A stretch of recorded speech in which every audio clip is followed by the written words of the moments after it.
যোগাযোগের ক্ষেত্রে ব্যস্ততার দোহাই দেওয়া মানুষগুলো ভয়ঙ্কর অসুন্দর। অধিকাংশ ক্ষেত্রেই ব্যস্ততা একটা অজুহাত মাত্র, অপর পাশের মানুষটাকে উপেক্ষা করার। আপনাকে সে ততটুকুই গুরুত্ব দেয় যতটুকু গুরুত্ব দিলে আপনি তার খোঁজ না করলে তার আপনাকে মনেই পড়ে না। হঠাৎ করে আবেগ দেখানো মানুষগুলোর কাছে ভালোবাসা খুঁজবেন না।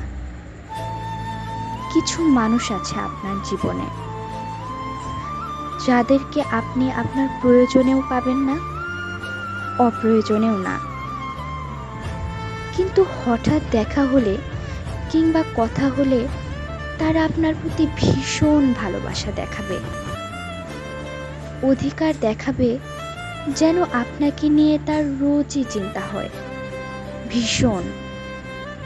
কিন্তু বাস্তবতা হচ্ছে তার কাছে আপনি কে নামক একটা প্রশ্নবোধক শব্দ মাত্র। জীবনে মানুষ প্রয়োজন আছে, তবে কারো কাছে অবহেলিত হওয়ার চেয়ে আপনার একাকিত্বই বরং সুন্দর।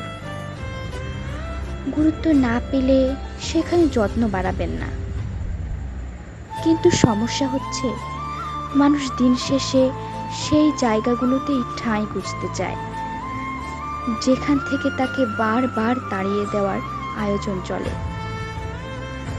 মানুষ মানুষকে ভালোবাসে, কিন্তু মানুষ হয়েও আপনি অনেক মানুষের ভালোবাসা পাবেন না, যেমন করে আপনিও কিছু মানুষকে ভালোবাসতে পারবেন না।